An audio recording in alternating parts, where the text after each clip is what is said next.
I'd like to call to order the September 20th meeting of the City of Belton Planning Commission. And may we have the roll call, please? Chairman McPherson. Here. Mayor Larkey. Here. Councilman Powell. Here. Commissioner McDonough. Here. Commissioner Monahan Bass. Commissioner Best. Here. Commissioner Christie. Here. Commissioner Anderson. And Commissioner Pryan. Here. Thank you. Would entertain motion for the approval of the minutes from our August 16th Planning Commission meeting that had been prepared and presented to you. If we have a motion.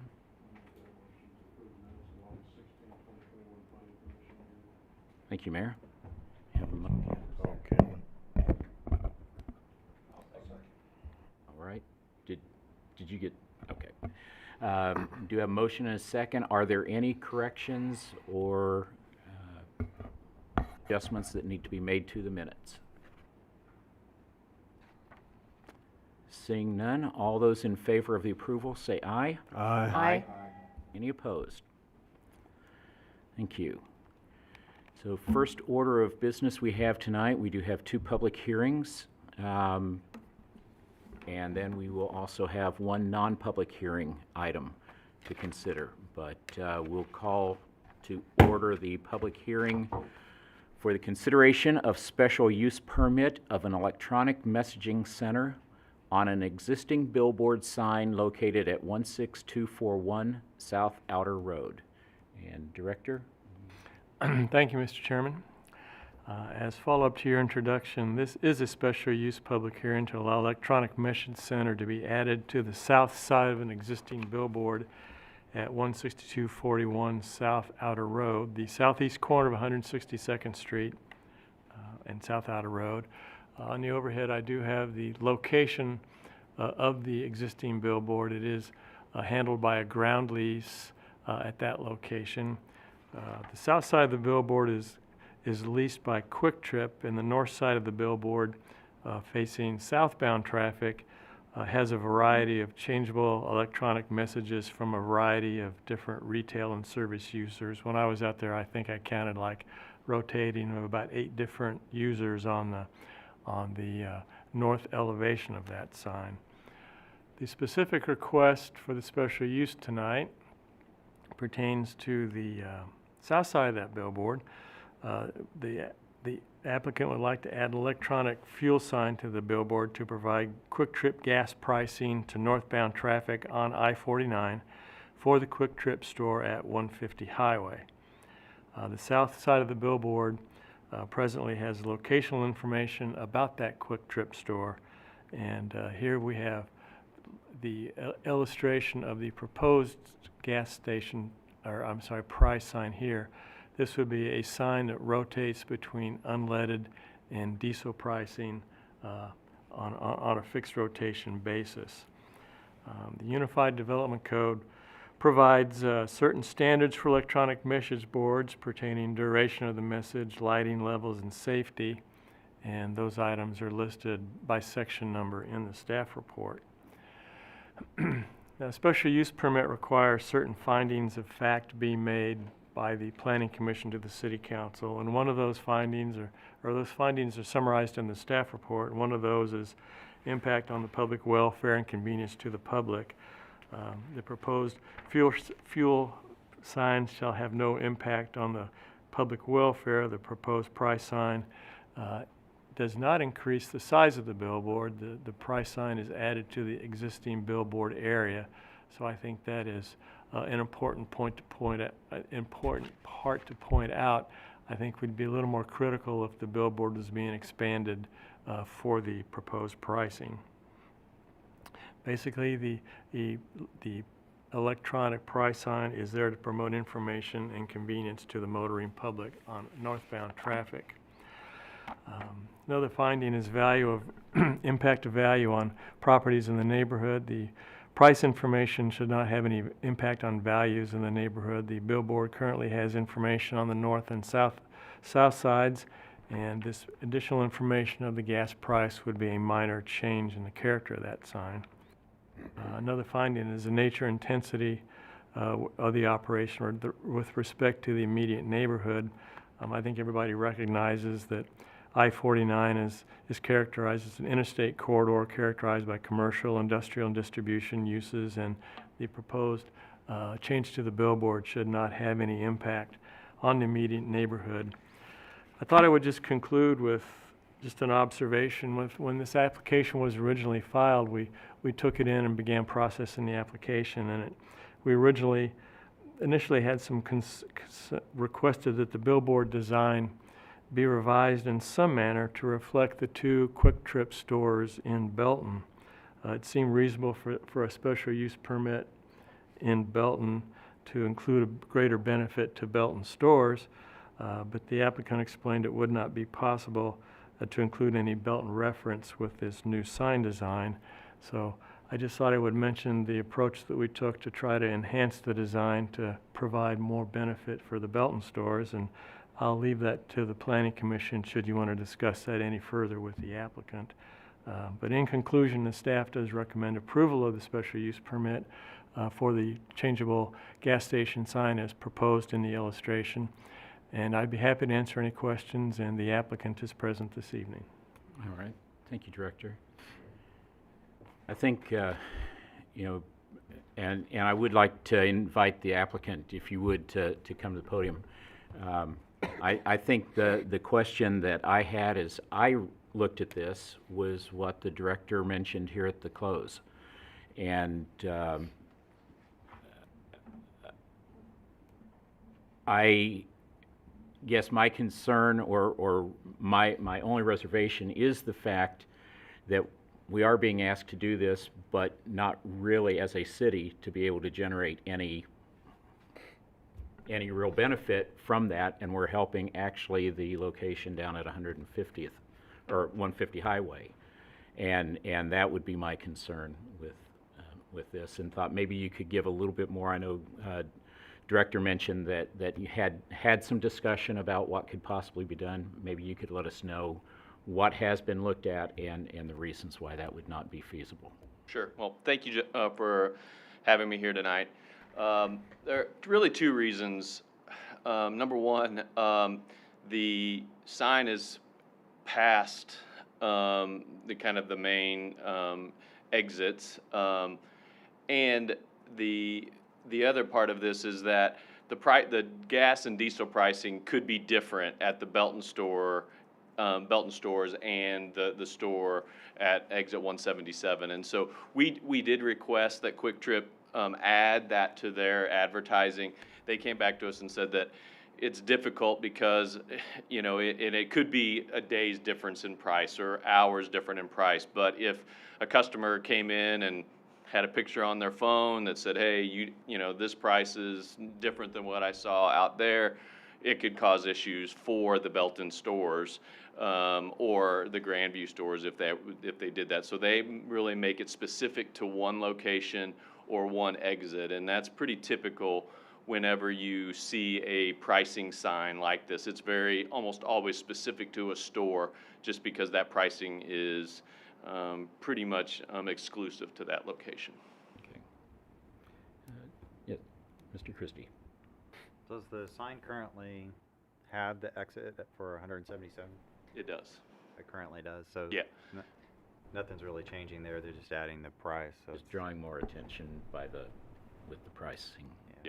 Yeah, the differences in the advertising is it did add certified scales, the DEF and the diesel, and that's all that's in the vinyl, that's in the advertising vinyl, and that could change from time to time. The pricing board, which is just kind of a 9x12 electronic, almost like a scoreboard type of box, is really the best way I can explain it.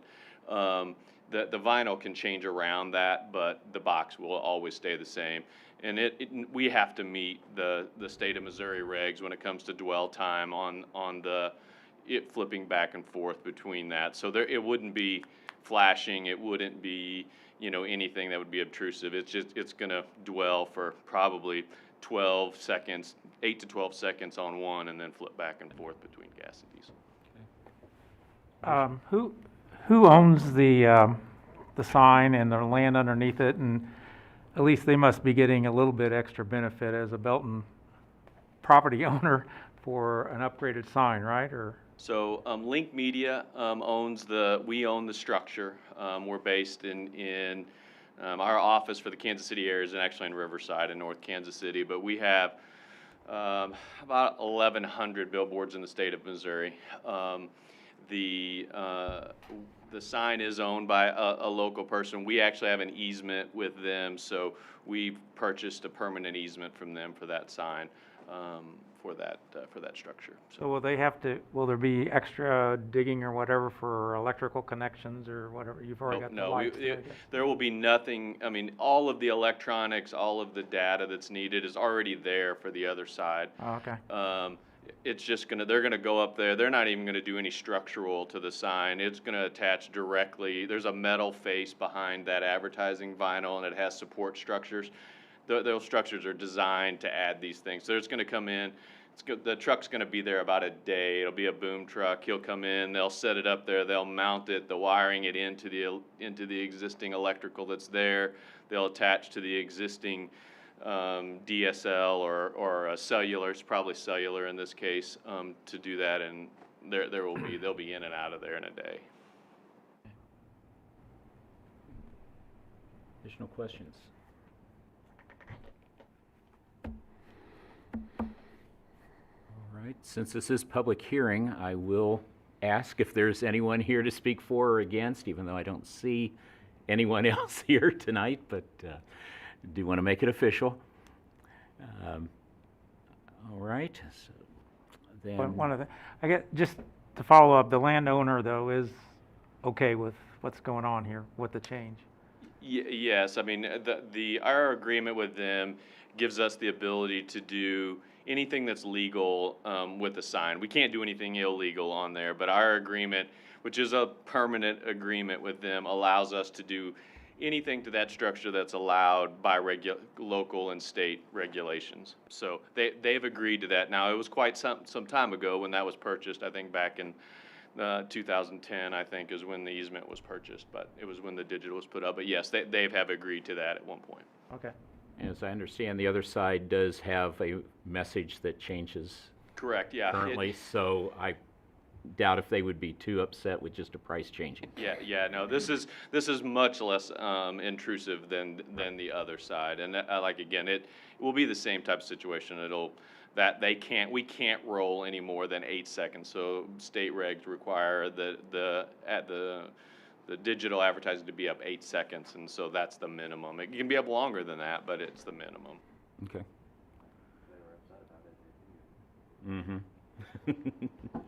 I would think so. All right, then we will close the public hearing on this, and if there are any additional comments from the council.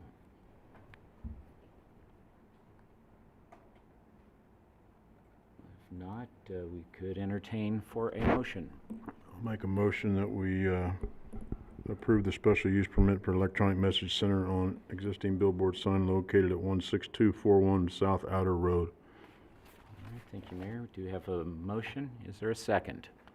Second. Thank you, Commissioner Vest. All right. I'll ask one more time for any additional questions, comments? Seeing none, can we have the roll call, please? Commissioner Best? Aye. Commissioner Pryan? Aye. Commissioner McDonough? Commissioner Christie? Aye. Councilman Powell? Aye. Mayor Larkey? Aye. And Chairman McPherson? Aye. All right, that does pass, and thank you for being here to present and answer our questions for us this evening. All right, we will move on then to the second public hearing, and we will call that to order, and this is for consideration of text amendments to the Unified Development Code adopted as ordinance number 2011-3772 and is subsequently amended. Said text amendments designed to create new regulations deemed necessary to improve the effectiveness of the code and to clarify existing standards. And Director? Thank you, Mr. Chairman. As a follow-up, the Planning Commission will recall that at the August 16th meeting, we had a brief workshop session to discuss a bundle of these proposed amendments, and this is a follow-up to that workshop. This is the actual public hearing to make a recommendation onto the City Council about proposed amendments. The staff report is prepared in a fashion where we've kind of done an introduction to the proposed amendments, then provided some language.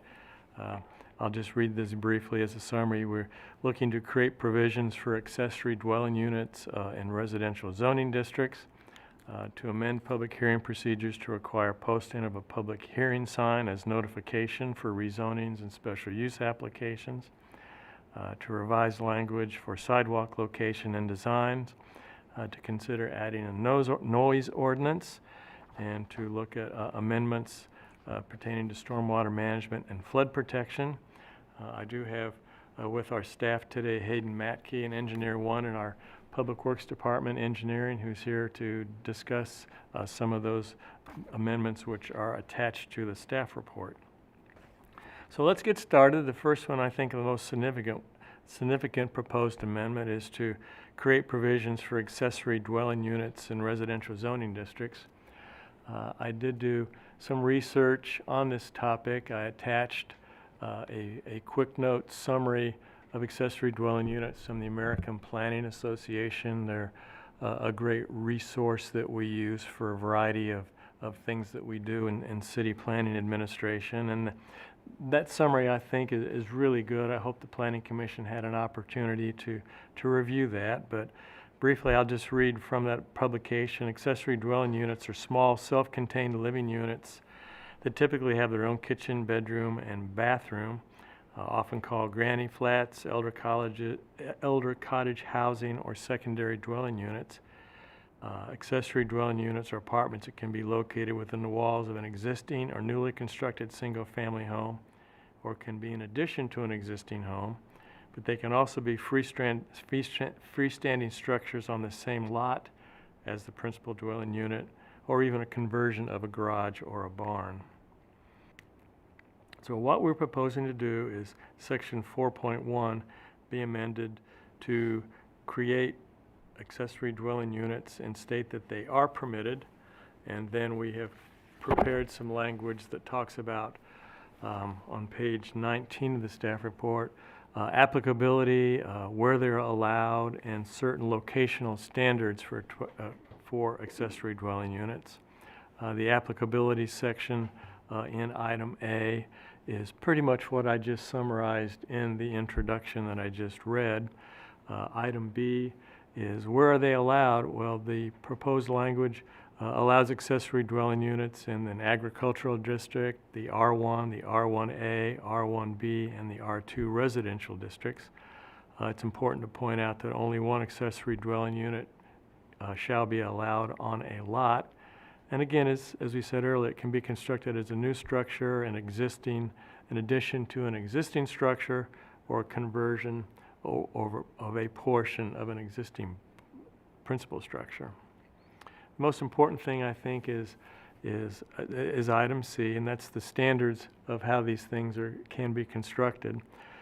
The accessory dwelling unit shall meet all regulations, setback, and lot coverage requirements of Section 4.1. We already have some good provisions in the Unified Development Code that talk about where accessory dwelling units such as accessory buildings such as garages or sheds can be located. They have to be 10 feet from a house, 5 feet from a lot line, and there's lot coverage requirements for accessory structures. So if someone were to want to add an accessory dwelling unit to the rear yard of their home, they would still have to meet the lot coverage criteria and setback requirements that are applicable presently to garages and sheds. Also suggesting that the gross floor area of an accessory dwelling unit shall not exceed more than 1,000 square feet or 50% of the floor area of the principal structure. So you have some cap on the size of how big an accessory dwelling unit can be. The operating thing that we need to maintain is that these are accessory units. They're not the same size as a principal structure. They have to be secondary in nature. So this kind of pins that down. We're also proposing that accessory dwelling units not exceed the height of the principal structure, and that the style of the accessory dwelling unit shall be keeping with the style, colors, and materials of the principal structure. So you do have some compatibility in design and colors of an accessory dwelling unit to the main house. Number 5, I think, is pretty important. The accessory dwelling unit shall be constructed on a permanent foundation or slab and meet all requirements of the applicable building code. In this way, we're working to make sure we don't get temporary accessory dwelling units like small campers being lived in a rear yard. So we do require it to meet the building code. And this also would work to regulate and control converting a existing garage into a dwelling unit, because there would be different building code requirements for converting a garage. So we wanted to make sure that those are covered in that kind of circumstance. We also want to make sure we have a separate address for that accessory dwelling unit for emergency vehicle response, and we want to make sure that there's provisions for off-street parking or a driveway for that accessory dwelling unit. It doesn't necessarily have to be right in front of that accessory dwelling unit, but it could be a driveway expansion or some other mechanism to provide additional parking. You know, one of the code violations that we spend a lot of time on here in Belton is parking in the grass, and so we don't want to have any type of thing that's going to perhaps generate more vehicle parking in the grass. So we do have a requirement for parking. So that, I think, is the bundle of items in terms of where accessory dwelling units can be allowed and the standards which we would like to control those with. I'd be happy to answer any questions that the Planning Commission may have. Let me just conclude with, I did some other research talking with some neighboring communities. I did find out that Raymore presently allows accessory dwelling units, but nobody's ever really built one. So the planning director in Raymore said, yeah, we have it on our books, but it's nothing that gets implemented very much or ever. Grandview indicated that they are working on an overlay district for some residential areas that would allow accessory units such as this, but they have not completed that. And Blue Springs mentions accessory dwelling units in the housing section of their comprehensive plan, but they have not amended their code to set up provisions to allow that yet. So, and also the American Planning Association, I mentioned them as a reference earlier. They have a lot of good information, and I reviewed several ordinances in communities in Colorado, and they seem to be very prevalent in some of the suburbs of the Denver area. So not unusual in that particular market.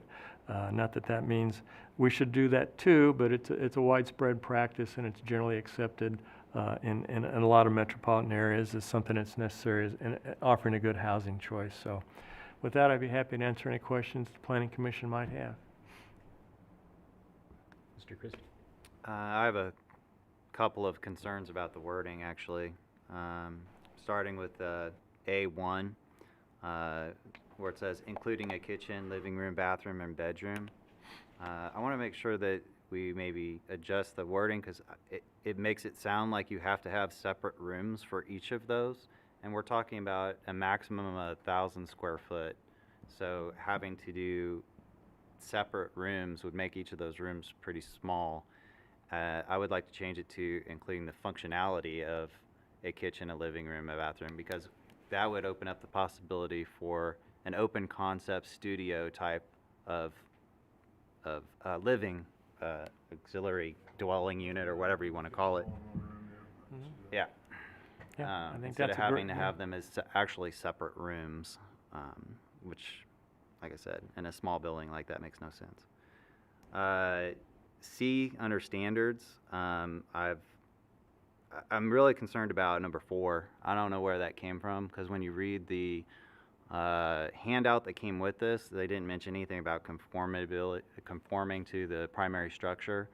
And I mean, I'm a homeowner here. I have other auxiliary structures, and they don't match the exact same color as my house. And if I have a brick primary structure, and that means I want to do a auxiliary dwelling unit, that I can't do it as a wood frame with a nice siding or anything like that. It has to be brick to match the house. Really, I see that is something that should be handled by homeowners associations and not the city. If a homeowners association wants to make that kind of a requirement, I mean, they already do that kind of stuff anyway.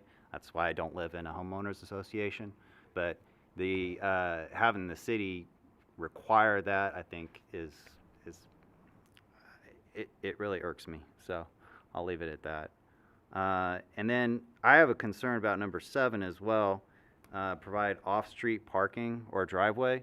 My understanding is that Belton doesn't allow for the driveway to extend beyond the garage of the primary residence. Because I actually contacted the city in regards to expanding my driveway and was basically told that there is, and maybe you can clarify it a little bit more, but there's a percentage of the house that the driveway can't go beyond, and beyond that it can't go beyond the reach of the garage. So how is that going to work if they have an auxiliary unit and now we are making them make a driveway, but yet we're saying they can't do anything larger than what fits their garage? So I'd like to know how that fits in with our other requirements as far as a driveway. So those are my comments. I'd love to hear your answers. Sure. Item 4, the architectural style, that is kind of a takeaway from existing wording in the code. Accessory structures now in the code. Let me tell you the exact wording, because it's very similar to what we already have. I think it says color and material shall be in keeping with the principal structure. So that's the language we have in the code now. And yeah, it's liberally interpreted. If you have a situation where primary thing we strive for is color, so you have compatibility of color. We've not really come across a situation where we've had to discuss brick on accessory structure, but if we do have wood siding on a home, we strive to have wood siding added in some element to the garage, to accessory structure. So we try to have something to tie the structure together in existing code. So would something in the, like, complementary or in keeping with the principal structure, would that? To me, that sounds really hard to enforce specifics. I mean, you're making it sound like it's loosey-goosey. So, I mean, I guess one person's interpretation could be different than another person's. I mean, again, honestly, I don't think that we should have number 4 in there at all. I mean, that's up to owners association. You may even get into a situation where you can't find the same material. Yeah, and like, all right, I have eggshell blue or something, like a robin egg blue, and it's not even made anymore. Now I got to match the color somehow. I got to custom make the paint. I mean, it's I don't know. I'm having problems. Right. Well, I think the best thing to do is utilize the existing wording in the code, not try to change it and make it. This could conceivably be a little bit more restrictive because it talks about architectural style. The existing wording in the code talks about materials and colors. So, I mean, it's already in the code, so, we should maybe just utilize existing wording and keep consistency there. Or we could change the other parts of the code that have that too. Sure. But that's not really on the table tonight, so. And what about my last question about the driveway? Oh. Could you... Well, I think with this wording, it would be setting up a provision where the existing code says a driveway can be no wider than a garage, right? So if you have an accessory dwelling unit in a rear yard, this says that you could then provide an apron or extend parking back to it. So this sets up a mechanism to allow that as an exception to the existing driveway requirements. So granted, you're going to have more than an 8-foot side yard from a house to a property line. So it's kind of self-regulating in terms of where you can actually do it. I mean, that might be an issue on certain lots. I mean, especially at the end of a cul-de-sac or a lot which comes to a point where it meets the street and doing something that will,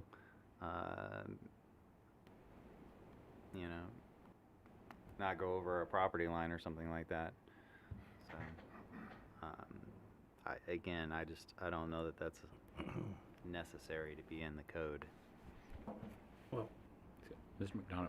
I think number 4 is very necessary, you know, so they don't build, somebody doesn't come in and build a big Butler building in their backyard. You know, that doesn't match it. Big Butler building in their backyard, you know. It's a big metal building that doesn't look like a home. And, Perfect examples up around North. there's a lot of examples around town, actually. Again, he's the he's the property property owner. If What? again, he's the property owner. He owns the property. So he can do what he wants, no matter what his neighbors think. But His neighbor, if they have a homeowners association, they could certainly. There's not, But there's a most lot of places don't areas have don't have homeowners that. association. I Yeah. know, that's exactly why I don't live in a homeowners. That's why we have this, right? Yeah, that's why this is needed, is because it's not a homeowners association. that's my concern, is because I happen to live in a subdivision that at one time, 30 or 40 years ago, had one, but no longer exists. So in order to keep some of those consistencies and someone doesn't stick one of those containables or whatever in their backyard just because their backyard provides the, I just think it's A inconsistent. containable wouldn't meet the other requirements. No, first I'm off. just saying, The I sec- think that would be, I don't know. I'm in agreement with trying to keep it consistent. Doesn't necessarily have to be the architectural style, but It says in keep the terms of style. color or, I don't know. Style, color, and materials. Right, yeah, that's, Who is yeah, enforcing that makes this? sense. And what, I mean, keeping with, who's enforcing it, and then, to what level are they going to be enforcing it to? The same style, color, and material? Would this be It's enforced when very- they come for a permit? It's very Right. open to interpretation, which is a concern for me. Yeah, it would be a function of building permit review. Well, we took number 4 all the way to its limits. First of all, I don't see anything in here that disallows basement facilities. I mean, if you, I mean, except maybe it says separate, but if you somehow wall off your basement steps and let your grandparents live down there, or your kids live down there with a separate opening to the backyard, I don't see anything that.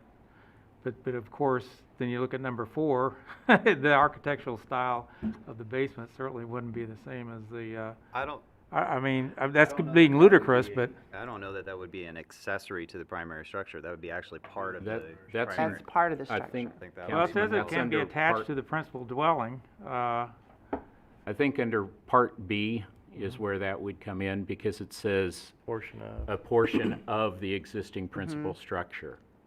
So A like a basement would be a garage. portion of that structure, or a conversion of that. Mm-hmm. And we're not telling them how they have to design it on the inside in point 4. We're saying we want the outside. We don't want, as Mr. McDonough said, a Butler building out here sitting in somebody's backyard when we've got nice brick and wood frame homes all around it, and they've got that stuck in their backyard, and everybody else has to look at it. And I think that's where as far as I'm concerned, we need something in here for Part 4, along that line. Whether this is the exact wording we need to adopt, or whether that could be wordsmithed a little bit differently, but I think we need something there, because not everybody is going to be a part of a HOA. And for those that are not, the HOA is going to restrict that. For those that are not, we need something to protect the others around them, though. Because, just because I own my property doesn't mean I can just put anything on it that I want to. Because I've got neighbors around me that it's going to affect them. Yep. So that's where I feel like we have to have some kind of restriction that would be there for the protection of the city and for those that live around them.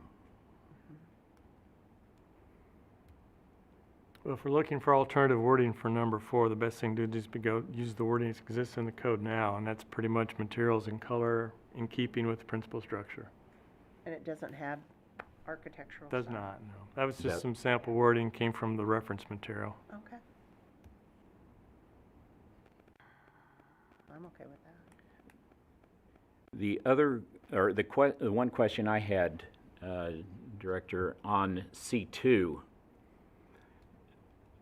and I'm just thinking of how people will try and push the limits. So if I have a house that has 1,200 square feet upstairs, but I've got a finished basement, and it's another half of that again, so another 600 square feet. Now I've got 1,800 square foot. Does that mean I can put a ADU in my backyard based on that 1,800, where the footprint of my house itself is only going to be maybe that 1,200? Whichever is less, so the largest it can be is 1,000 square feet. Shall not exceed a gross floor area of 1,000 square feet. So, yeah. I'm using those examples, but I mean, it could be, if we had a smaller house, but you've got a 2-story or a 3-story house. Floor, you know, is it the second floor, first floor, the basement? Uh-huh. Is that what you're saying, Dave? And if they're all finished off, that all counts. When you go to sell it, that all counts as your square footage. So Livable are we space. gonna have somebody pushing the limit, trying to say, all right, well, I've got, I mean, their house may be a 900 square foot house. But, They got a 900 square foot house and a finished basement, so it's 1,800 square foot. So you'd have 900 square foot ADU. mhm. Yeah, because it's whichever is less, so 900. So I'm just, They could do. Yeah. as I heard that, or read that, I should say, my concern is, are we, and I know it says 50%, and I'm just wondering, is there a situation we could get into where somebody says, well, 50% is this? Or- Mhm. Yeah. So 900, But it's also got to be shorter than the primary house, because it says it can't exceed the height, so it's still going to be smaller. good. So I'm, I guess as a preventative, you could say not including finished basements. I don't know. It Well- depends on how concerned you are. yeah. I have a question. I have a question on the finished basement thing. It was my understanding that if a basement is finished but does not have an egress, then it can't be counted as livable space. True. Is that right? So technically, you can't put people down there and count that as an ADU if there is no egress. Well, they can put in an egress. Right, and I actually did that. But I'm saying, otherwise, they can't do that, correct? You can't have people living in a basement if there is no, With no egress. Egress. Right. so that can't be considered an ADU, technically. I see what With that, do you see what I'm saying? Without an egress? Mhm. So if, yeah, What's the, I'm not, I guess I'm not understanding the point of this anyway. I guess the point is to not make the ADU bigger than the footprint of the original house. Is that, I mean, going back to your example, 900 foot size. and 900 foot in the basement, then you take the 1,800 divided by 2, 900, so the footprint of the ADU could be 900 if we count the basement in the square footage, right? So you got a ADU in your backyard that's as big as your That's as big regular as the house. house. It doesn't bother me, but I guess, is that why we're limiting it? I don't know. That, I guess that's my question, is that what we're trying to do, is You to, wouldn't want the ADU bigger than the original I wouldn't, I Yeah. wouldn't think so. No. so we would have it That the same size then? We'd have an ADU the same size as the main house.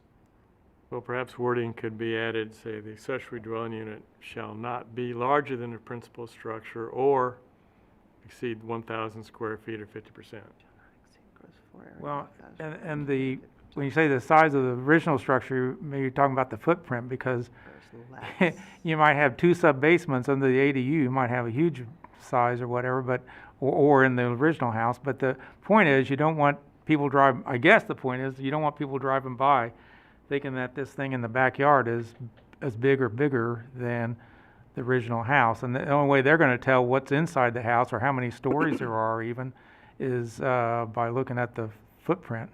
You could put on there the main floor of the structure, original Mhm. structure. 50% of the See. main floor or 1,000 feet. Yeah. That way you wouldn't have to worry about basements and. See, I think that's fine. I think that was my concern, was that we could end up with somebody with an ADU the same size as their original house in that case. But Pretty much. if we're not counting the basement, then we're saying the biggest that that person could do with the 900 square foot house and the 900 square foot basement, if we're not counting the basement, now the biggest ADU they could do is only 450 square foot, because it'd be 50% of the primary. It's getting pretty small. That's pretty small. But Yeah. a lot smaller than that on Tiny House Nation. Yeah. That I don't know. I Yeah, do, that's I getting- watch it that's all the getting time. about as small as a micro house, I We're mean. getting Yeah. we're only talking about auxiliary units here, we're not talking about Right. the whole house. So Right. Right, I'm okay with keeping it small. Mhm. Yeah. absolutely. Okay, any other discussion, questions for the director? Well, I had a question. Down in the handout, there were some other things that said were issues in other communities, like, well, for instance, occupancy. Should the ordinance language allow an ADU only on the condition that the owner of the property lives in one of the units? So, I mean, if we have a out-of-state or out-of-the-country landlord, he can put in an ADU according to our thing, which I guess is okay. And then there's also the adequacy of water and sewer services. I know there's already concerns about water pressure in certain areas of town. Is that, I mean, do we say to people, you can't put in an ADU because you're not gonna have any water pressure out there to flush your toilet, or what? Does that come later in this whole thing, or do we have to? Well, no, there's a section you have to meet the building code, Okay. and you have to submit sewer plans and go through the process, and that would be reviewed then. Okay. And finally, is there any limit on the number of ADUs you can put in your backyard? Right, one, yeah. Okay, I guess I missed that. It's pretty singular. Singular throughout that. Wow. Do we need, is that something that needs to be added, that, I think we're missing the word one. limited to Yeah, a and that- single? you know, that's the intent, and so, Yeah. Yeah, we're gonna put that in there somewhere, I don't think it's necessary to do that. All right, any, okay, so before we proceed, help me with consensus on some of these talking points then? So on number 4, we want to use language in existing code, materials and color in keeping with the principal structure? Mm-hmm. Okay, Yes. all right, so we'll leave that there. And we're going to just limit, You're getting rid of architectural style? yeah. mhm. Mhm. And we're going to add wording about functionality of a dwelling unit and take out the specifics of kitchen, living room, bathroom, bedroom, right? Okay. All right, I think I'm clear. How are you tying this to the whole driveway, other part? Oh, number of the- 7? Number Yeah. 7, and I had another question, how do you get a separate address? Like, We is it sign- just like We sign an add a address B with, or we, something to it? we sign an address with a building permit. So, okay.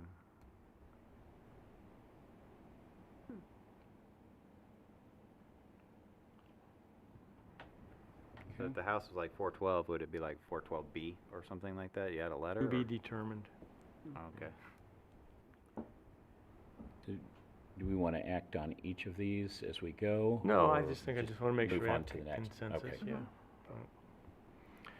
Okay, we'll continue on the next section. Item 2 pertains to amending public hearing procedures to required mailings and posting of a public hearing sign as notification of rezoning and special use permits.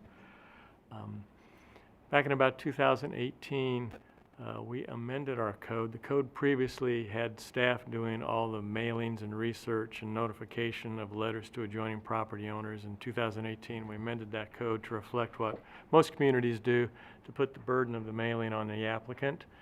And that's what we've been doing since 2018. Mr. Powell had some questions about that process, and I'll let him talk about that. Mr. Powell's got a suggestion that the applicant will prepare the letters, but the city would mail the letters within 15 days of the public hearing. So he'd like to kind of create a hybrid of those procedures, and have the city do the mailing for an applicant, but the applicant prepare the letters and pay the postage fees.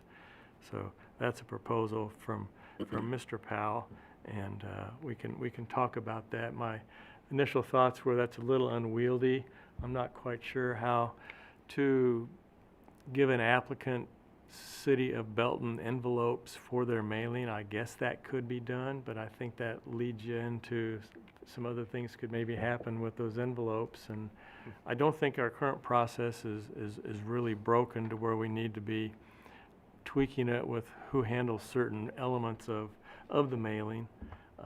But I'll leave it at that, and Mr. Powell can add what he'd like, and perhaps the Planning Commission can discuss that further. Well, no, I appreciate what you just said, and also I didn't realize until this afternoon, earlier, that it was earlier just the opposite, that Belton sent it out, and I know that's a lot of extra work for Belton staff, so I don't want to be yanking people back and forth on this.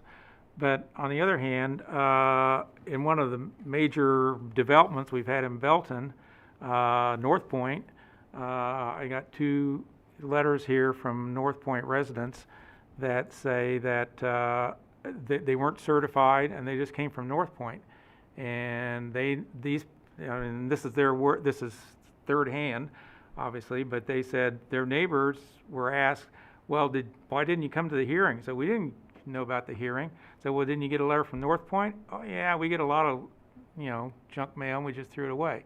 But it wasn't certified. I mean, I know when we have to send to Cass County or the school board or wherever, we have all these, we get pastings of 6 or 8 pages of return certified letter signatures or whatever, but I don't think that's being required of developers.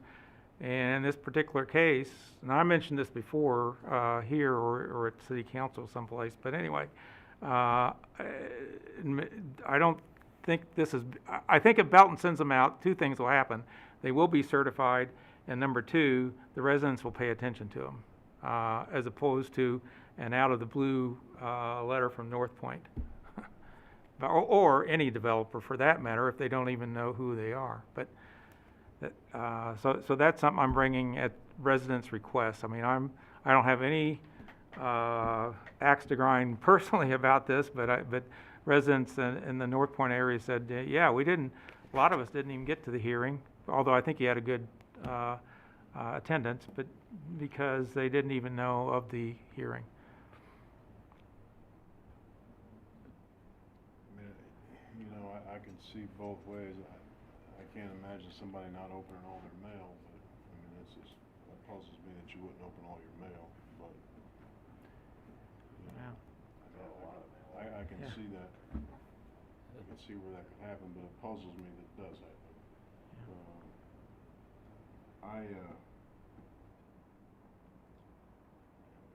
I wouldn't have a problem giving them Belton envelopes. Wouldn't have a problem with that, but are we? Is that what we want to do? I mean, do we want to get in that business of doing that? I don't think that we should mail them for them. I don't think we should pay to mail them for them or nothing like that. Yeah. I could see giving them the envelopes if that would help what happened here. Yeah. I could see doing that, but I don't see paying I mean, they gotta be certified, they gotta go to the post office and pay it. I mean, that's, to me, that's, why should the taxpayers pay for a developer's mailing? I No, mean, and that's the case. I mean, that was the recommendation, that the, that the certified letters, be paid for by the, property owner. Maybe that's not exactly, I in thought there. I thought it was the other way around. No. Basically, the way I see it, the developer shows up with 500 letters and says, here, mail them, and Belton says, okay, well, 500 letters times $1 per letter for certification, where's your check for $500 or whatever it is? And then they go and take them to the post office and get them mailed certified. Yes, it's more expensive in staff work. I 100% agree. And maybe this was just an exception. Maybe, I mean, I'm only been here for a few meetings, and maybe, and only a council person for a few months, but the residents have said, you're talking about this system being not broken. Well, it's kind of broken, and maybe it's just a matter of enforcement. Maybe it's spend more money instead of doing that, just enforcing what we have now by requiring them to show the fact that the residents actually got the letters, I guess. But we do require them to provide proof of mailing. Now, I don't know what happened in 2018, but, you know, any other public hearing we have, make them provide us receipts and proof of mailing. So we have that in the file. Well, okay, proof of mailing or proof of reception? I guess that's a different kind Well, of it's a letter, green isn't it? card comes back with signatures, yeah, so. proof Oh, of really? mailing, Okay, yeah. okay. Mhm. From residents. I know we get them back from, you know, again, the other taxing districts, but I haven't seen one come back from a resident yet. And the wording that we have here is that the applicant shall prepare certified letters for the most recent property. And what is the cost on a certified letter? $5.65. $5.65? Mhm. So, you know, they're spending that money supposedly right now. Yeah, they're supposed to be doing that already. Right, exactly. And 185 feet, and maybe it's only 5 people, I don't know, for the apartments they're given, and, I mean, the Apple Valley thing, there was only like 1 or 2 people, so that's $11. But if you have several people, 50 people anyway, it's gonna take somebody in this building or next door, half a day to do that, and then take it to the post office. You're right. Yeah, well, So- yeah, it's a great conversation, but there are best practices in public hearings, and we follow the best practice. And I don't know that it's necessary that we do a 180 and change our processes because of perhaps one isolated circumstance that caused some concern. I think my additional thought to that would be, even if we are involving our staff at any point in that process, that is a cost that is being incurred on the city and the entire city, not just on the, on the developer, where that should be their cost. So anything that we do to involve any of our city staff, I'm sure we don't go back and bill them for staff time for preparing the letters or getting those things done. So, Mr. McDonough. Were those 2 letters certified? No, that was the point of, They weren't. I just But they called, were I just, 185 feet then, What? correct? oh yeah, they were 185 feet. So Yeah. they were supposed to be certified. Right, that's what I'm saying. Another way to approach this is to beef up enforcement, but Dave says that they send back, signed things that they did get it, so there's a disconnect on these 2 examples. That's, maybe that's not significant enough to change a whole ordinance. And I think, Director, I know there's another part to this. Do we want to go ahead and go into that? We as can, well sure. as, in addition to the letters, but I know there's a second part that we have talked about with the notification. Right. So would it be good? As to a go way ahead? to provide more transparency in public hearings, the city council directed us to prepare amendments at the appropriate time to the code to require posting of a public notice sign, which I have an example of that on the overhead. We certainly haven't designed a sign for Belton at this point in time, but this is just an example of a public notice sign. And we have some language in the proposed amendments for you today that talks about the reasons for doing that and where it has to be posted. It should be posted at a property line abutting a street and readily visible to the general public. The sign shall be furnished by the city to the applicant. It should be posted 20 days preceding the public hearing, which coincides with the mailing requirement. And that the applicant shall file proof of posting of the sign, and upon conclusion of the public hearing, the applicant shall remove the sign. So my vision would be like a 3-by-4 foot sign that's readily available. Some municipalities use real small little snipe signs, and I've seen those. You just can't read them, and they're dangerous. So I think a 3-by-4 size is what I would like to see, and have those printed, in certain quantities. So when somebody files an application for rezoning special use permit, we have a blank sign, and we'll just fill in the information that's necessary and tell them to go post it and take a picture and prove that they posted it. I would suggest too that it be on both sides, so people going both ways see it. And second, I think we need probably maybe 5 signs, one at the site. But you can think of a lot of subdivisions where people only go, there might be 2 or 3 entrances to the subdivision, but people only use one entrance, and they never go by the property that, like the example would be, again, on Given Avenue, where they're putting in the apartments. If they put a sign by that, there's people at the other end of Bradford Estates that they go out to 58 all the time. They never go the other way. They wouldn't even see it, and yet the development is having a direct effect on them. So, Well, it has to be posted on the property. yeah, I know, but I'm saying posted on the property, but a couple other key locations within the affected subdivision. I could see all entrances to the, I could see that. Yeah. I mean, it wouldn't be that much more for another sign and a couple stakes, I could see that. Whose property are you putting it on, though? Yeah. You can put it in the right of way. Well, what's the sign gonna say? Public hearing 4 blocks down? No, Well, no, I mean, and in fact, it should have the address of the, that's a comment about that sign. It should have the address of where the, Well, this is just sample. As I said, I haven't designed a sign yet, so Sure, yeah. it'd have Yeah. salient information. There'd be a website address, and uh-huh. the city council also suggested that we have a email address, projects@belton.org, and so we have that available, and that people can inquire, and so that would be important information to put on a public notice sign, so they could get facts about something by going to that website. So there would be a date of the public hearing, there'd be that website address, be a phone number, probably my phone number, and just information about I don't want too much information on the sign. I've seen public notice signs that have little maps, copies of the site plan, and that's way too much.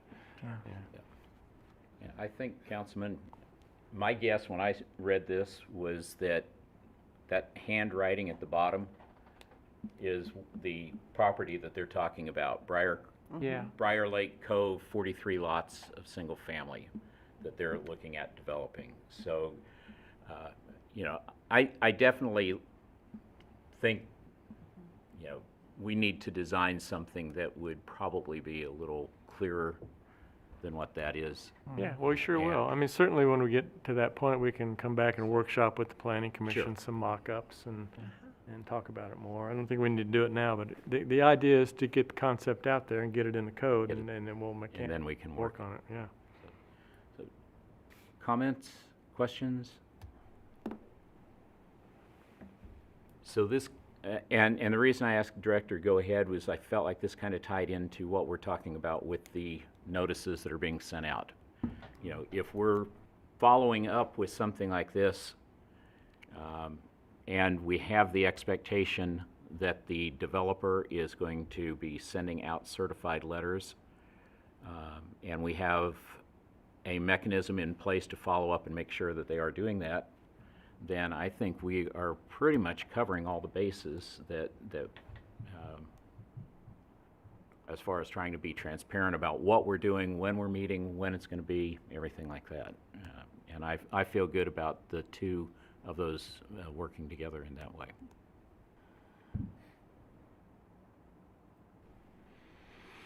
Okay. Any other discussion? We can move on. Okay, we can move on to item number 3. This is to consider amendments to various sections pertaining to sidewalks within the code. Sidewalks are kind of woven through various sections of the Unified Development Code. It's in the site design section, additional regulations in commercial zoning districts. Section 34 is our Unified Development Code, and Section 36 is also in the Unified Development Code for public improvements. So Mr. Powell took some time to read all those sections together and suggested some wording that would improve, I think, the sidewalk design connectivity and concepts throughout. So that's wording that Mr. Powell prepared, and staff has brought that forward and supports those changes. And Mr. Powell, if you'd like to add anything to that? Well, I found a major, well, not major, but a weird error there in the very first thing under section 28.5. It says building shall connect to, so it's, connect is the verb, and then it says to adjacent building sites. We don't need all our buildings to connect to each other, but they should connect to adjacent building sites via sidewalk. What I suggest here, that and to adjacent building site sidewalks. So buildings should connect to sidewalks and to adjacent building site sidewalks. So just add another, in the proposal here, it would be just add the word sidewalks at the end of that sentence. Otherwise, it sounds like all the buildings are going to be connected, which is kind of strange.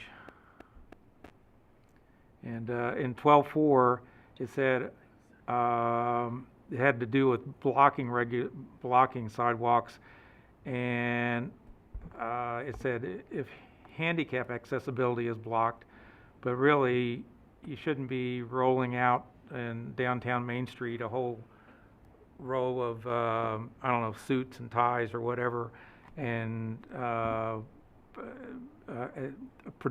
blocking the accessibility of pedestrians, let alone handicapped people. So that's why I proposed changing that. So that used to be exactly the same, except the word pedestrian was handicapped instead. And Are we gonna put 5-foot sidewalks in residential neighborhoods on both sides of the street? yeah, that's a proposal, and that is the standard. I think that's the MARC standard, Mid-America Regional Council, that's used by Public Works Department for a lot of public improvements. Yeah. And in the last sentence under what Norm was just talking about, all sidewalks shall not be less than 4.5. Well, 4 was actually crossed out there, but I didn't catch it earlier. So 4 should be crossed out, and that should be just 5, not 4.5. All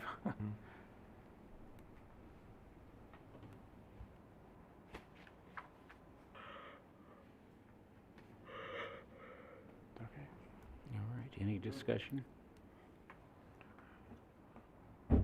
Questions? All right. Item 4, had a note in the staff report that Commissioner Powell would like to discuss adding a new chapter to the Unified Development Code pertaining to noise. Well, I know people are probably getting antsy and tired of hearing me talk, but there was a consensus among, I think, among the city council anyway, that we do need some kind of noise standard for developers, because we had North Point come in, we had Caliber Collision, we've had several things come in, and Dave went to, I think, correct me if I'm wrong, Olathe, and found 55 dBA as a limit, but that's just one number, and the reason you can't use just one number is that at least from my experience, you don't want to upset people who live near the new operation or the new building or new factory or whatever. For instance, if you live within 100 feet, which some of our residents do, of I-49, your background noise is probably 55 already. If you live maybe another half mile east of there, your background in your backyard is 35. So if you put a 55 dBA factory in the back of the, or on the property next to some of the people a couple miles east, you'd definitely be upsetting them. I mean, you can detect the noise change if it goes up by 3 dB. So putting up 20 dB is actually, every 10 dB is doubling. So putting up 20 is quadrupling the amount of noise you'd have in that first backyard. But if you put the 55 dBA factory next to the people who are already by I-49, they might not notice the difference. So I wrote something up. I'm not going to go back through it, but the bottom line is, if somebody comes in and wants to make a major thing like, again, North Point development, they should do 3 things. And North Point did one thing very good, and the other thing's not as great. First of all, you should do a noise survey at the property line before anything happens. They should have gone down the fence line and seen that everybody's backyard was 35 to 40 dBA, and written a report. And in the noise proposal that I made, I put in all the parameters they needed to do that. They should then predict the noise level from their site. So if it's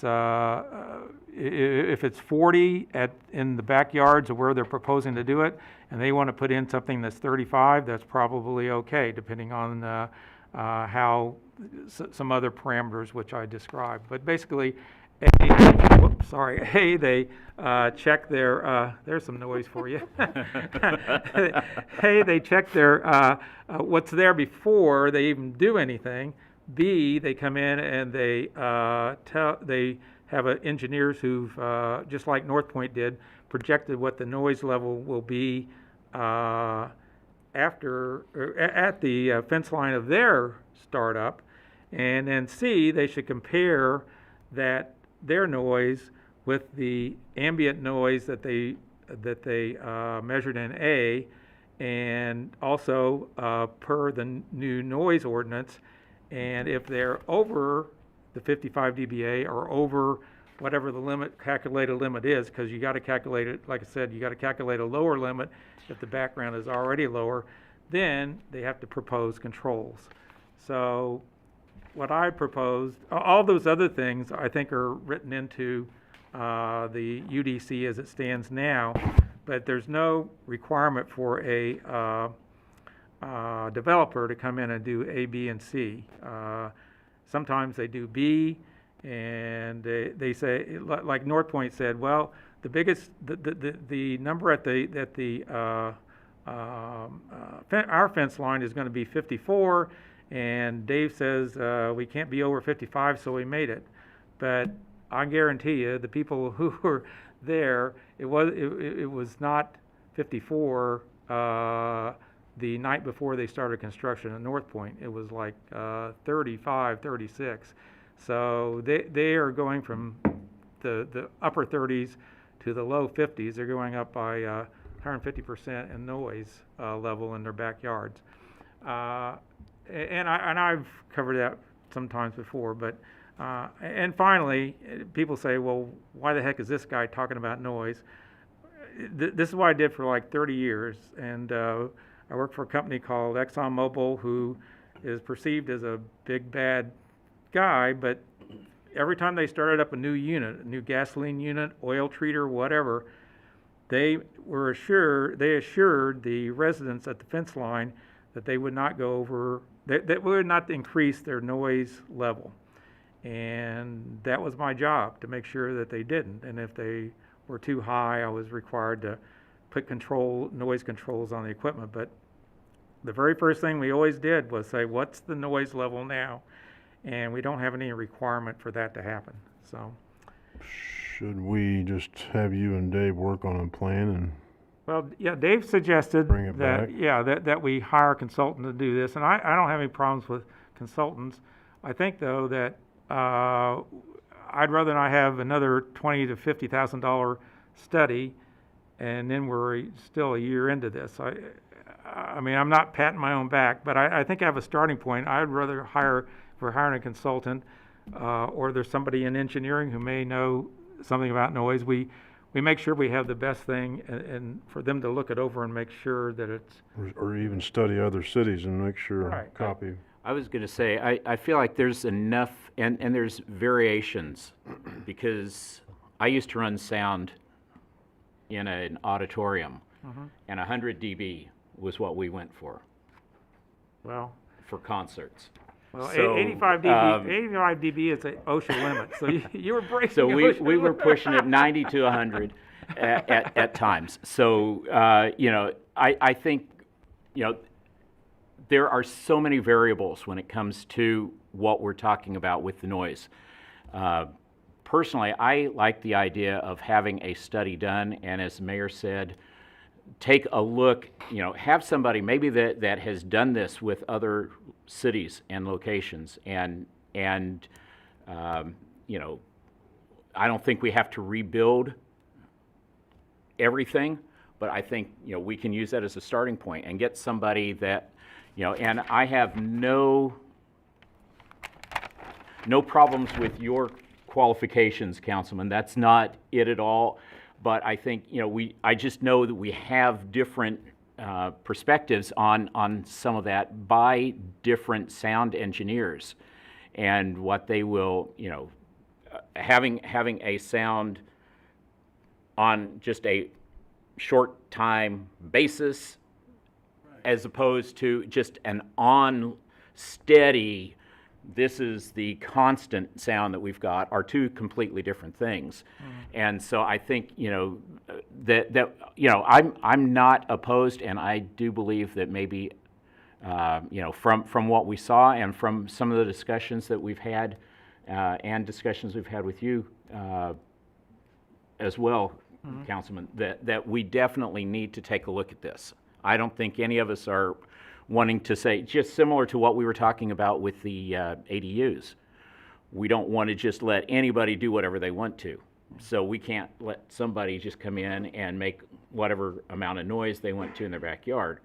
Or, as far as a business in somebody's backyard, just like we don't want them putting in a Butler building in the backyard. Those types of things. So During construction, the noise is higher. Yeah, definitely. Construction winds down, the noise is not gonna be near as much, is it? Oh, no, you're absolutely right. In fact, the limits that I propose here, 55 for day and 45 for night, are called L90, and that is a statistical thing, but basically it does away with all the airplane noise, the construction noise. It's trying to mimic what it is without any extra noise from, now if you're living by I-49 and 100% of the time there's traffic, your L90 is going to be high. But if you want to rule out the airplane noise, the dogs barking, the mosquitoes for 2 hours, or the bugs for 3 hours in the evening, then you go with L90, and it pretty much says the background noise. That's what I'm trying to say. Yeah. Is there still a problem with the noise when the construction's over there at North Point? Nobody's been concerned. Only once did. Do you think there's a problem with the noise? Well, there was a problem when people were starting at 6 a.m. and thankfully to the staff, they pulled them back to 7 a.m. They were starting at 6 a.m. But that was construction. You're right. Nobody's at North Point is making a huge deal about the construction noise. They are making a deal about, for instance, they're at the Building 4 where we just a few months ago approved things. They had trucks parking there overnight and the refrigerators humming all night. And the North Point, or I guess whoever it was, I guess it's Chewy's now, figured out it was trucks that were pulling off I-49 and parking there I guess illegally. I don't know, they're parking there anyway. They weren't making deliveries to, or picking up from Chewy's.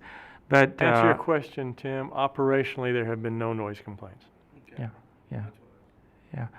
Well, and I have another question.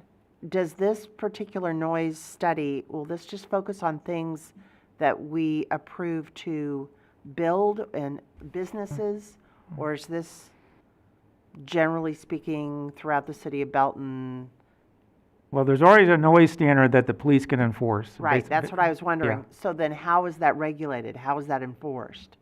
Well, as I read it, if you complain about your neighbor making noise, the police come and say, knock it off. That's the way I read and that's in the Code of Enforcement, not the UDC. But what I would like to make sure is we don't build anything where people, and this requires the city of Belton to make a decision. Is it important to have enough industry that we don't care about what the residents' noise levels are? Or are we committed to the fact that residents shouldn't have any increased noise in their backyard from anything that we approve? I prefer the second because I'm more resident-oriented than development-oriented. But that doesn't mean that that's the way the city of Belton overall wants it. And in fact, when I pointed out that already North Point is above the 55 that Dave recommended to him, he said, well, I mean, the general, and not just Dave, the general answer from the staff has been, well, let's wait till they get started. Well, they're idling trucks out there now, and the noise level is above 55. But anyway, it's operations and buildings and factories and even houses, I guess, if the house is a garage house or a garage band house, I don't know. I'm about a mile from 49, and I have a dB meter on my phone, and I checked that multiple times, and I'm between 55 and 60, just with, and I'm over close to 58 and 49, and that's constant. That's and that's not counting the cicadas. I didn't do it when the cicadas started. That was before the cicadas. Now it's probably up 70. Well, and that's why I wrote in. Yeah. And again, I didn't bore you with the details of the whole thing, but I wrote. But the point is, in that particular case, we would definitely say we don't want to raise Tom's noise level at all. No factory is going to come in and reduce your noise level, but we certainly don't want to increase your noise level if you're already over the limit. So what's the recommendation? So my recommendation, and I don't know what everyone else feels, but I would say this sounds like it might be something that would be good to go to the city council, since if we are looking at an expenditure on having some kind of a study done, it's going to have to go to them for approval anyway. And that would be my recommendation, is that we go, let that, and Councilman, if you want to take that to the council, that would be my recommendation personally, would be to have you take that to the council and see if we can get the funding required. Because I'll admit that what I proposed to Dave is fairly conservative, and it may be that the strategy of Belton in growth or whatever is not necessarily as conservative as I'm talking about. And all I'm saying is, if you're at 55, you're not going to be over 55. If you're 35, you're not going to be over 37 or whatever. So, yeah, thank you. Thank you, sir. All right. So Continuing? continue on. All right. Next, we have item 5 pertaining to certain amendments managed by the Public Works Department. There's an attached memo to my staff report that the Public Works Director and the Assistant City Engineer put together, outlining several considerations and amendments that they would like to make to the code. Hayden Matke is here, as I introduced earlier, and I'm just going to interject on his behalf. We do have some amendments here to floodplain management and floodways in Chapter 32. After continued discussion, I think the engineering would like to study that further and refine that language, so Hayden's not going to really talk about that tonight, but there are several other things that he would like to bring forward. Thank you, Dave. So the first proposed change we have to the code is regarding driveways. All residential driveways, except those in the A and R1B districts, must be paved with a permanent material, such as asphalt, concrete, paving blocks, or other approved material meeting the standards of the city. Our proposed revision would be to add language aligning that standard with the current public works requirements, that the approach in the right-of-way is concrete. I'm happy to answer any questions regarding that. So just aligning the standards for driveway approaches, but the hard surface requirement that presently exists in the code, and I think it's probably very important that driveway approaches in the right-of-way be concrete just for longevity. And so we're just proposing to do that to align with the hard surface requirement on private property with driveways. Could you define that for me a little bit? I don't know exactly what you mean by approach and right-of-way. So there's a certain part of the front of every residential property that is the right-of-way. It's technically the city's property. So anytime that someone wants to build a new driveway or replace their driveway, they have to get a right-of-way permit, which our inspectors would then come out and make sure that that's built to city standards. The public works standard for that approach section, which is in the public right-of-way, is a certain amount of rock and concrete. There's base rock and then there's concrete for the surface itself. What's the approach? There's actually no steel reinforcement required. What's the approach? Like, how many feet are we talking? I know, because the right-of-way, you're talking like 8 feet into the yard, right? Yeah, Here's a perfect example of what he's talking about. Yeah, that fold-out thing. This is the property line. Right. So- That's the approach.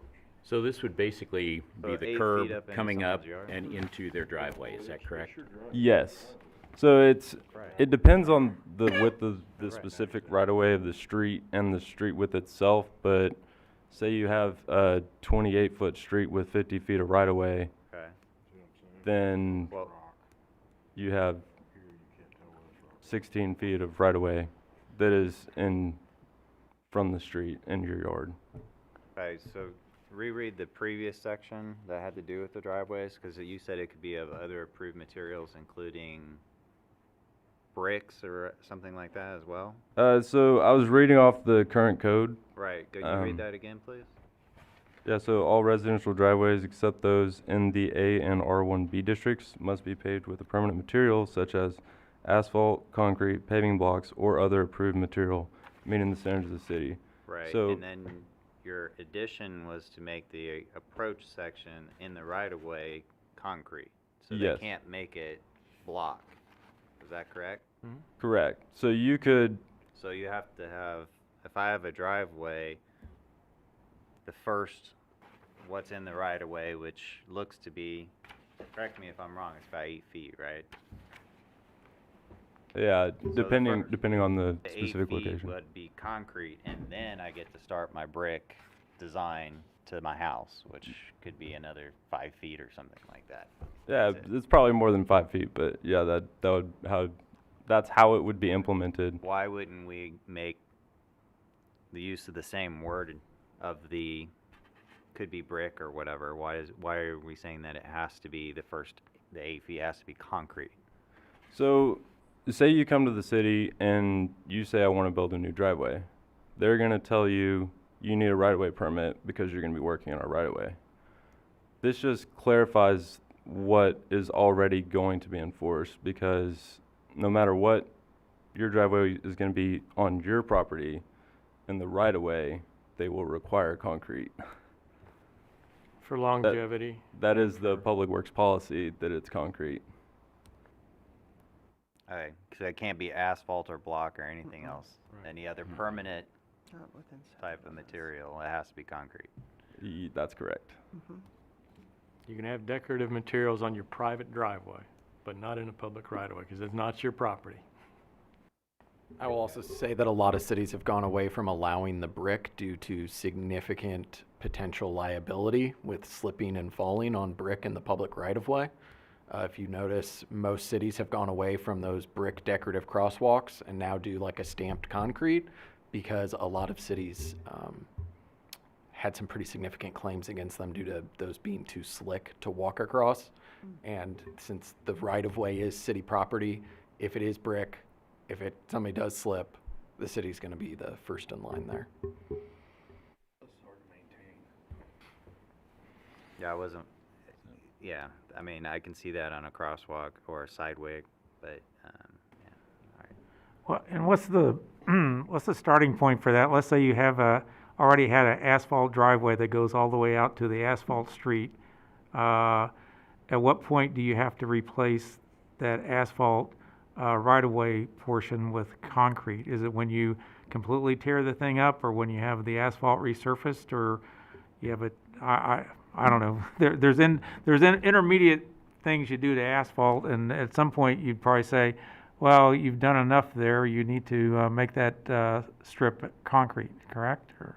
Yeah, so it would probably be, like you said, at the point where you actually tear up the asphalt and Okay. you're completely replacing the driveway. Okay.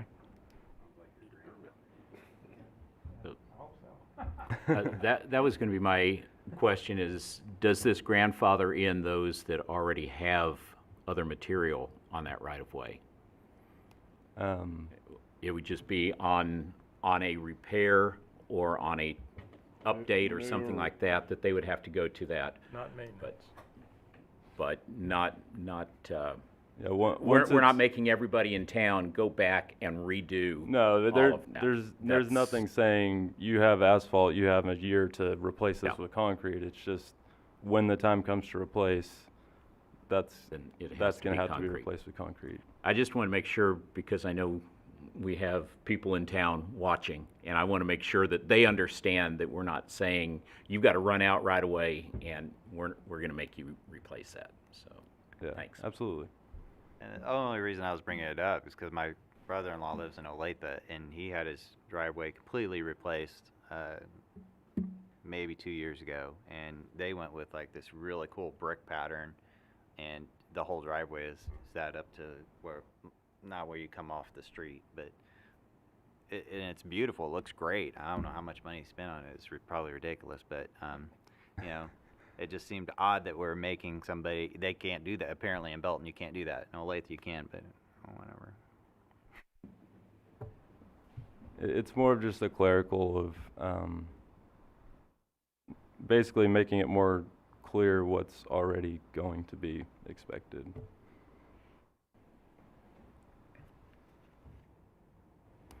And then on the, is that all we had on this?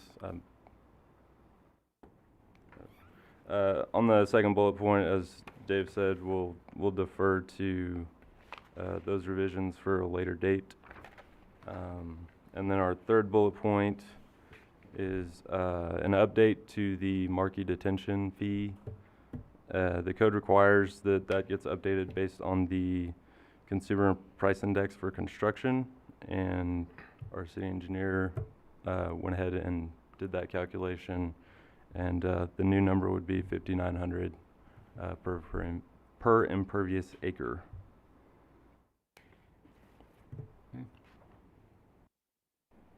So do we have any questions, comments for staff? Dave, that is it? Then I will close, since we've been in a public hearing for all this time, we'll close the public hearing, and we can either entertain any additional discussion or motions. Councilman? Yeah, I had one other thing. I don't know if you noticed, but in the last 4 or 5 days, there's been a new addition to the Belton web called Event Space, and if you want to, we used to have block party requests, and now it's an event request. And I think it's an improvement on what we had before. But also in the UDC in 38-1, we have temporary street closures. And then in 19-151, which I guess is in the Code of Ordinances, we have temporary traffic control. And if I was just coming in here and said, I want to have a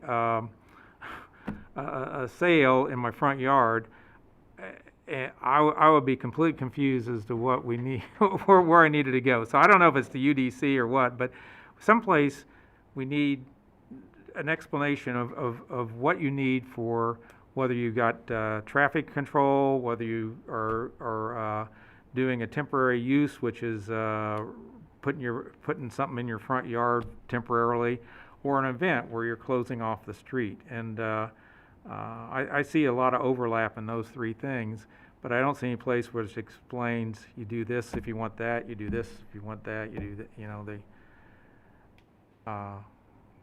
so that's just a state, and I only mention it because one of them is the temporary use permit, which is 38-1. So but maybe that's for a different night because we're already going long here.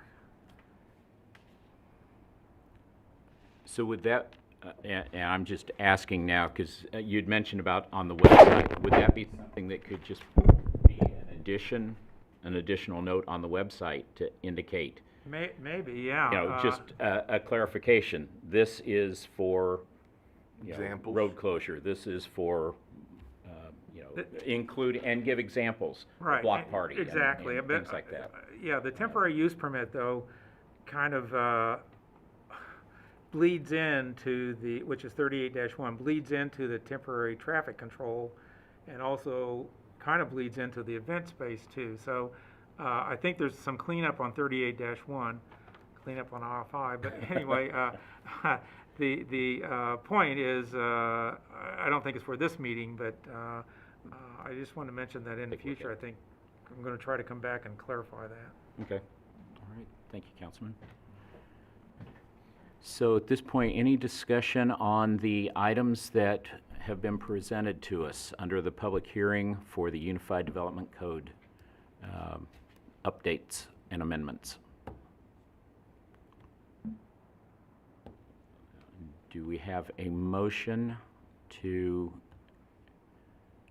advance this to the council then? Be the next step. Is that So correct? moved. Mayor, we do have a motion, and I would just, for clarity, these would be advanced with the clarifications and updates that were made as we went through each item. And I believe that the director has made note of those so that those can be incorporated in. So, all right, we do have a motion. Is there a second? I second. Thank you, Councilman. I have a motion and a second. Any further discussion? Seeing none, may we have the roll call? Commissioner Vest, Aye. Commissioner Pryan, Aye. Commissioner McDonough, Aye.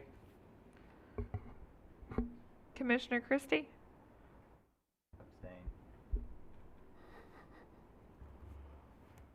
Councilman Powell, Aye. Mayor Larkey, Aye. and Chairman McPherson. Aye. All right, thank you. So that completes the two public hearings. We do have one other item here as a non-public hearing, and that's consideration of a final plat for the Mills subdivision located at 1402 East Cambridge Road. Director? Thank you, Mr. Chairman. This application pertains to a final plat at the northeast corner of Cambridge and Mullen Road.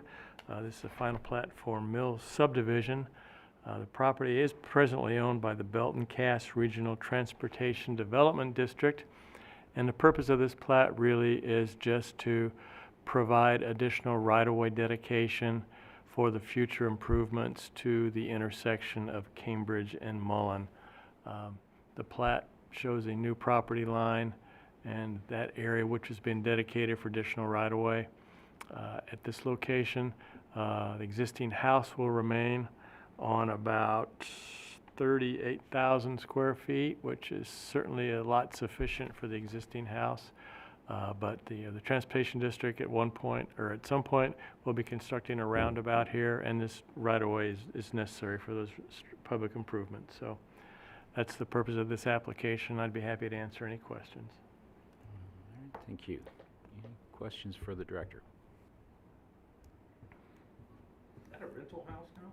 No, It's vacant right now. It's vacant. They're gonna try to sell it.